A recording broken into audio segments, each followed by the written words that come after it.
Donc ça, c'était avant. Et ça, c'est maintenant. Quel est l'intérêt?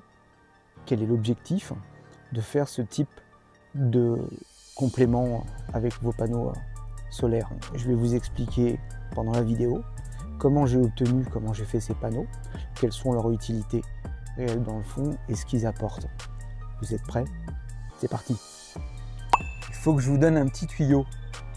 En fin de vidéo, je vais vous expliquer quelle est la deuxième utilité et avantage de ce type de panneau. Principalement sur du blanc. Si on le faisait sur d'autres réflecteurs, ça aurait aussi tout son sens. Mais c'est très important. En tout cas, pour moi, ça l'est.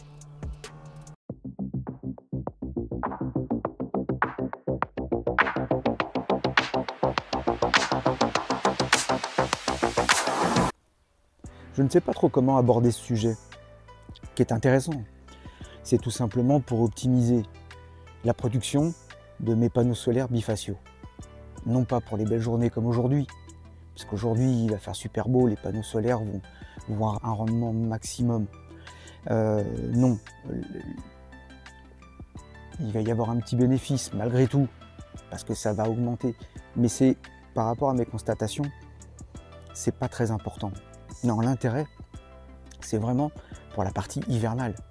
Pour le moment où vous êtes sur des journées où c'est couvert, donc plus particulièrement l'hiver, où le soleil va être un peu plus bas, où là il va falloir que la surface environnante ait une réflexion lumineuse pour donner plus de rayons solaires aux panneaux, pour que les panneaux puissent fabriquer plus généreusement ou plus qu'ils n'auraient fourni s'il n'y avait pas eu ce type de réflecteur. Alors là, je les ai fait blancs. Je vais vous montrer sur quelle base je suis parti, comment j'ai fait, etc. De tôle type bac acier, sauf qu'ils sont en acier galvanisé, donc j'ai dû nettoyer. Je vous montre sur une autre vidéo comment les nettoyer, décaper complètement. C'est pour la rouille blanche. Ça marche pour le zinc comme pour l'acier galvanisé. Donc se débarrasser de toutes ces taches blanches pour pouvoir après les couper, qui a été la deuxième étape. Voilà, préparer aux dimensions nécessaires et puis reprotéger les angles, donc reprotéger les angles pour limiter la rouille.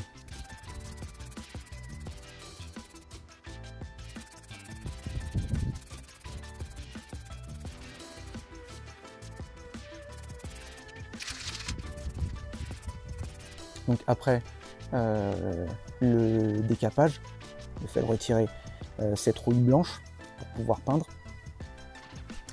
le découpage et la peinture, la mise en place de la peinture. Assez folklorique, je dois bien le reconnaître, je vous laisse constater. Bon, étape 2, là c'est la phase presque finale de la préparation, peinture. Donc sur les panneaux que vous m'avez vu nettoyer sur l'autre vidéo.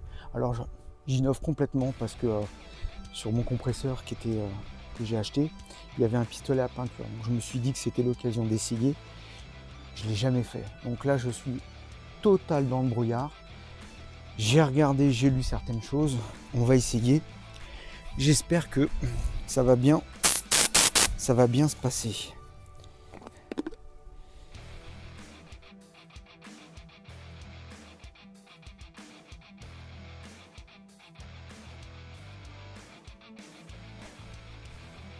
Bon bah, allons-y hein. Allons-y gaiement comme diraient certains. Bon, de toute façon, il faut bien un début à tout. Ça va être folklore. Est-ce que... ouais, tuyau, ça va aller? Ouais. Est-ce que je vais être plus à l'aise peut-être main gauche?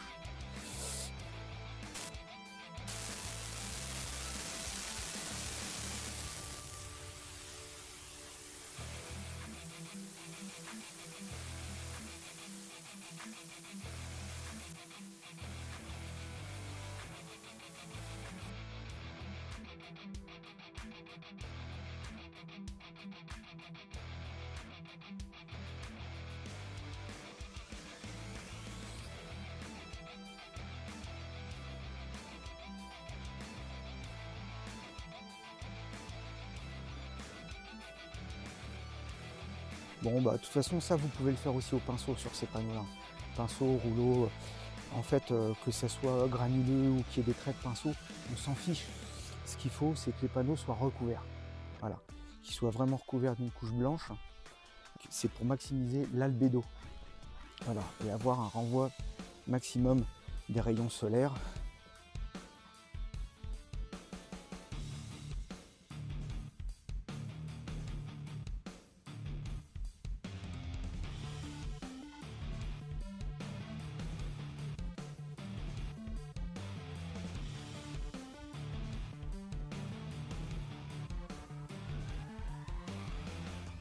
Donc l'idée, c'est d'avoir une réflexion dans la zone, maximisée sur les journées couvertes ou plus particulièrement sur toute la partie qu'on va nommer hivernale.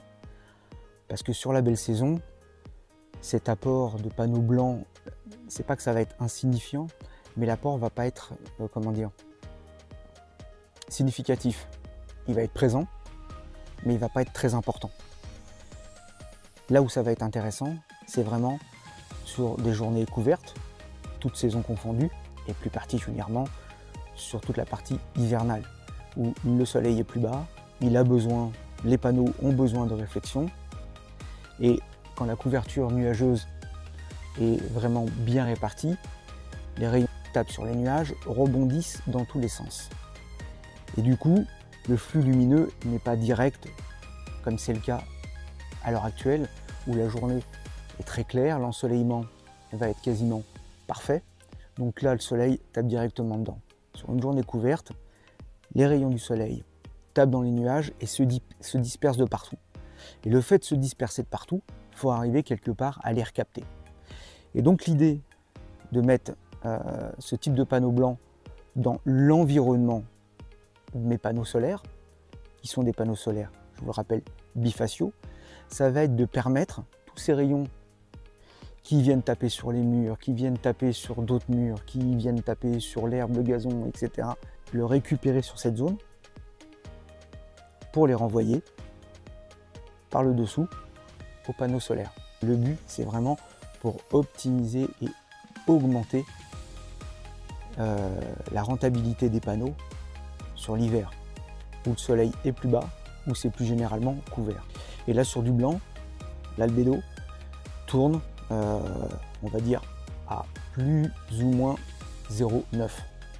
Des choses du type miroir, du type couverture de survie, ces revêtements qui sont quasiment à effet miroir vont être automatiquement sur des albédos à 90+.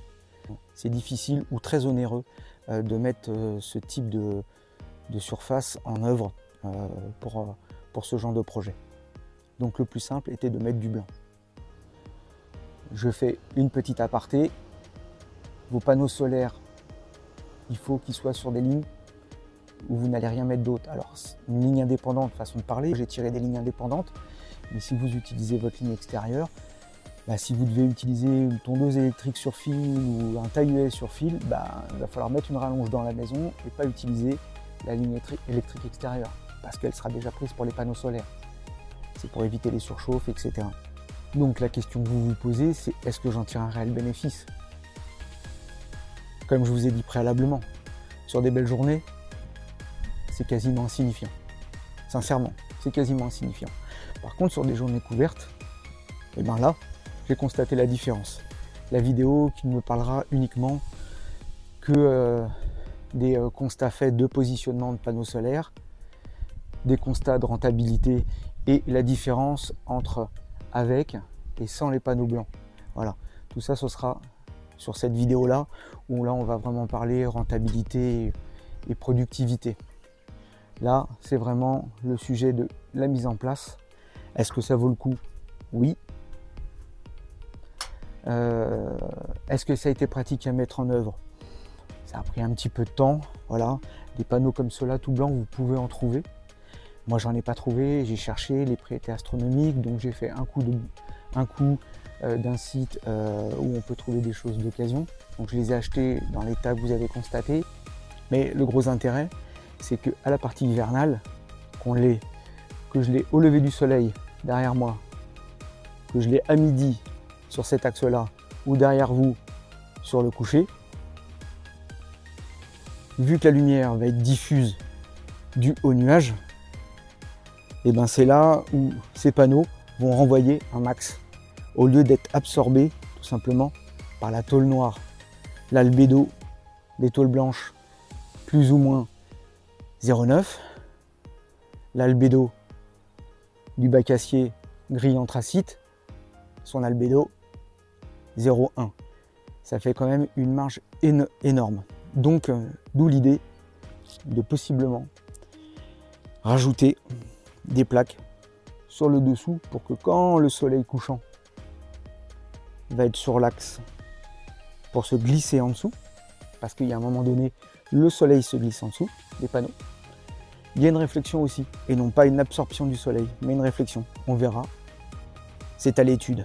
Donc j'espère que ça va vous être utile ou que ça pourra répondre à certaines de vos interrogations et vous donner, pourquoi pas, à vous aussi une illumination pour pouvoir faire ce type de choses et optimiser la fabrication électrique de vos panneaux bifaciaux. Si vous avez des petites idées pour couvrir assez simplement le dessous des panneaux, je suis preneur de toute suggestion. Si on est là, c'est pour partager ce type d'informations, pour être utile au plus grand nombre. Peut-être que je pourrais partager ces nouvelles informations sur une future vidéo pour tout le monde. La journée est belle, la rentabilité va être au top. Croyez-moi, je le sens, il chauffe, il est 10 h du matin. On va monter à des 30 degrés, je vais être bien enfermé à la maison, à la fraîche, pendant que les panneaux solaires, ils vont donner. Ah, petite info en même temps, quand vous faites ce genre d'installation, il y a un deuxième avantage. Il n'y a pas que la réflexion solaire ou l'albédo. Ce qui est important aussi de savoir, c'est que quand vous faites ce type d'installation, elle va avoir un autre avantage, un autre gros bénéfice. Ce qui fait que ça m'emmène encore plus à la réflexion de possiblement en glisser en dessous, c'est que ça va être de réduire la température environnante. Plus les panneaux solaires montent en température, moins ils fabriquent. Et plus ils sont bas, moins ils fabriquent. En fait, ils ont une plage de température où ils ont leur rendement maximum. Et sur des belles saisons comme celle-ci, si vous placez vos panneaux solaires comme moi sur une zone qui va être relativement sombre, et là en l'occurrence le carport, la partie qui est en dessous, qui est à l'ombre, elle va être froide. Il n'y a pas de problème. Mais la partie qui est plein soleil, ça va chauffer énormément. Au point où, même là, à 10 h le matin, mettre la main, c'est excessivement chaud. Donc, ça dégage de la chaleur, donc les panneaux chauffent plus. Voilà l'avantage, c'est que du coup, vous allez rendre l'environnement plus frais. Et les panneaux solaires, quelque part, vont chauffer que de eux-mêmes, ce qui est super important. Donc le fait de les avoir laissés inclinés, c'était pour la rentabilité, pour leur ventilation. Et je constate effectivement qu'en installant ces panneaux blancs, en plus de la productivité que ça m'apporte, ça descend la température des panneaux solaires puisque l'environnement en température est plus bas. Et c'est un truc intéressant aussi à savoir. Comme d'habitude, profitez des bons moments, prenez soin de vous et je vous dis à très vite.